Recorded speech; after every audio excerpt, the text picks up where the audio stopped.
नमस्कार, G capital में आपका स्वागत है। आज बात करेंगे वेदांता के बारे में, जिस पर थोड़े दिनों पहले मैंने एक वीडियो बनाई थी। वेदांता इनफैक्ट देश की बहुत बड़ी स्टील कंपनी है और पूरी दुनिया में इसका बिजनेस है। तो इसके बारे में एक बहुत अच्छी न्यूज आ रही है। तो उस न्यूज के बाद हम ये फील कर रहे हैं कि जैसे कि परिस्थितियां दिनों दिन परिवर्तित होती हैं और यह बात वेदांता के लिए भी लागू होता है। तो वेदांता कंपनी के लिए जो अच्छी न्यूज है वो निश्चित रूप से ये उनके निवेशकों के लिए, कंपनी के लिए एक गुड न्यूज होगा और गुड फ्यूचर को इंडिकेट करेगा। और सारी परिस्थितियां अगर अनुकूल रही, यहां से अगर वेदांता लिमिटेड की प्राइस की मूवमेंट अगर अपसाइड में होना शुरू होता है तो इसे पकड़ना मुश्किल हो सकता है। न्यूज बहुत अहम है। तो न्यूज पर जाने से पहले हम कंपनी के प्राइस मूवमेंट और रिटर्न की स्थिति को एनालिसिस करेंगे। तो इसके लिए चलते हैं पहले हम एनएससी की वेबसाइट पर। एनएससी की वेबसाइट पर देखते हैं कि आप जो पी रेशियो है, सबसे पहले तो पी रेशियो को देखिए कि पी रेशियो सेक्टोरल इंडेक्स तो पी रेशियो का बोल रहा है कि 23.7, मतलब मेटल इंडस्ट्री की जो सेक्टोरल इंडेक्स चल रही है वो 23.7 की चल रही है, लगभग 24 की चल रही है, लेकिन ये मिल रहा है 4 के ऊपर। आप समझ सकते हैं कि कितना फर्क है। तो निफ्टी 500 की जो लिस्ट है उसमें ये कंपनी स्थान रखता है 18वां या 19वां। तो समझ सकते हैं कि कितनी अच्छी प्रोफाइल है इस कंपनी की। अब चूंकि मेटल सेक्टर की स्थिति खराब है इसलिए इसकी स्थिति ऐसी है। आज जो इसने क्लोजिंग दिया है वो दिया है 84 रुपए के आसपास। और जो ये न्यूज था, इस न्यूज के बदौलत ये 2% की तेजी भी इसमें दिखी है। वैसे ओवरऑल वर्ल्ड के मेटल सेक्टर में कल के ट्रेडिंग सेशन में तेजी रही थी, उस तेजी का भी असर है इसमें। तो इसके कारोबार की स्थिति देखें तो इसने लो बनाया था 82 रुपये 85 पैसे का, हाई बनाया था 87 रुपये का, और ओपन जो था वो 87 रुपये का था। तो 87 रुपये ओपन तो हुआ, लेकिन चूंकि प्रीवियस क्लोज इसकी जो थी वो 82 रुपये 70 पैसे थी और आज 5 रुपये के आसपास ये तेज ओपन हुआ था।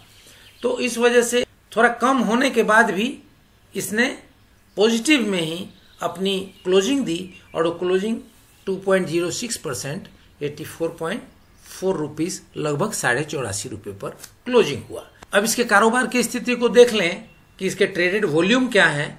तो 3,01,76,554 शेयर्स की टोटल ट्रेडिंग हुई।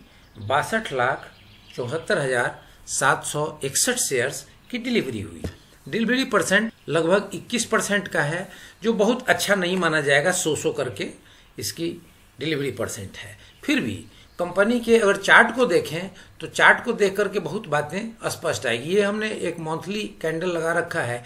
एक कैंडल एक महीने को रिप्रेजेंट करता है। तो इसको अगर देखें हम पीछे तो इसने जो सबसे हाई बनाई थी वो 1 अप्रैल 2010 का जो महीना है, अप्रैल महीना, तो अप्रैल महीने में इसने 495 रुपये का अपना एक लाइफ टाइम हाई बनाया था। उसके पहले भी और उसके बाद भी इसमें एक खास लेवल है जिसको आप लोगों को नोटिस करना चाहिए और आप लोगों को देखना चाहिए। एक 60 रुपये के आसपास का इसका लेवल है, 60 से 70 के आसपास का। ये जब 60 से 70 के लेवल के आसपास में आता है तो वहां से इसमें एक बहुत अच्छी रिवर्सल मिलती है। यहाँ भी आप देख सकते हैं ये दिसंबर का महीना है 2008 में, या फिर यहाँ पर है ये जनवरी का महीना 2016 में, और फिर उसके आगे अगर बात करें तो सेम सिचुएशन अभी चल रहा है मार्च का महीना 2020 में। तो 60 के आसपास फिर आया हुआ था और यहाँ से आप देख रहे हैं कि अप्रैल में अब इसकी ऊपर बढ़ने का रफ्तार शुरू हुआ है। तो अभी जो इसकी प्राइसिंग है वो प्राइसिंग ऑलमोस्ट बॉटम लेवल के आसपास है। हो सकता है कि यहाँ से 10-20% और नीचे जाए, या फिर से एक बार 60 तक चला जाए, या हो सकता है कि 60 से भी नीचे चला जाए 50 तक।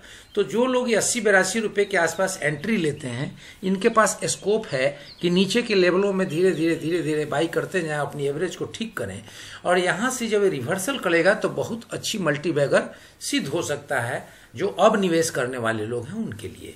वैसे छोटे और मझोले जो निवेशक हैं जिनकी 5 लाख से छोटी पोर्टफोलियो हो, उनके लिए ऐसे निवेश से बचना चाहिए। क्यों? क्योंकि मेटल सेक्टर वोलाटाइल सेक्टर है और इंटरनेशनली डिस्टर्ब है चाइना की वजह से, तो कुछ भी हो सकता है। फिर भी यहाँ से बहुत कुछ नीचे जाने की गुंजाइश नहीं बनी है, तो यहाँ बहुत कुछ खोने को बचा नहीं है। तो एक तो ये रही इसकी स्थिति। अब बात करेंगे कि गोवा का न्यूज क्या है।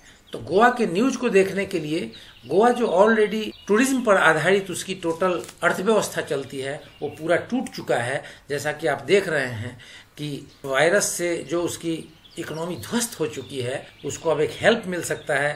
जो सुप्रीम कोर्ट में गोवा में माइनिंग के लिए जो परमिशन मिलना है वेदांता कंपनी को, जिसको प्रधानमंत्री नरेंद्र मोदी की सरकार ने भी सपोर्ट किया है कि गोवा में माइनिंग स्टार्ट होनी चाहिए, और वेदांता को वहां का लाइसेंस मिला हुआ है और किसी कारणवश कोर्ट में मामला अटका हुआ है। तो सबसे बड़ी बात यह है कि सुप्रीम कोर्ट ने इस बात को स्वीकार कर लिया है कि 21 अप्रैल से इस मामले पर सुनवाई करेगी। On April 21 the supreme court is scheduled to begin hearing a plea of billionaire Anil Agarwal commodities and Vedanta limited. मतलब वेदांता के जो बिलियनियर मालिक हैं अनिल अग्रवाल जी, उनके प्ली को, उनके अर्जी को सुनने के लिए शेड्यूल कर दिया गया है। और वो कब से सुनवाई होगी? 21 तारीख से। 21 अप्रैल का मतलब है जो अगला मंगलवार। तो अगले मंगलवार से इसकी सुनवाई शुरू हो रही है। और चूंकि भारत सरकार का भी सपोर्ट है इसमें कि गोवा के इकोनॉमी को सुधारने के लिए, गोवा के इकोनॉमी को सपोर्ट करने के लिए, क्योंकि कोरोना के पहले से ही वहां की स्थिति खराब थी और कोरोना के बंदी ने तो पूरा ही गोवा की इकोनॉमी को ध्वस्त कर रखा है।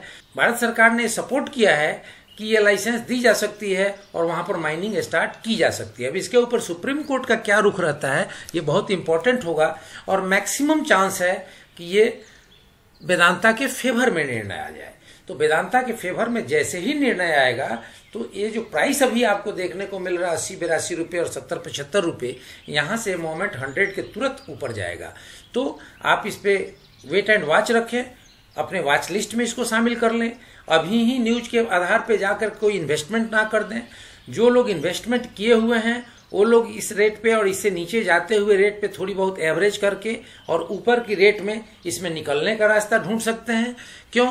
क्योंकि वेदांता कंपनी फाइनली है तो एक मेटल सेक्टर की कंपनी, तो मेटल सेक्टर का नियर फ्यूचर में बहुत कुछ अच्छा फ्यूचर नहीं दिख रहा। वेदांता चूंकि अच्छी कंपनी है, जो भी निवेशक हैं उनके पैसे न फंसे, इस लिहाजा से ये हमने एडवाइस किया। तो खुद आप अपना निर्णय लें, क्योंकि पैसा है आपका तो निर्णय भी है आपका, और जो कुछ भी निर्णय लें उसके लिए आप अपने फाइनेंशियल एडवाइजर से सलाह कर लें, सो दैट कि उसकी जिम्मेवारी भी आपकी रहे। तो फ्रेंड्स, वीडियो कैसी लगी?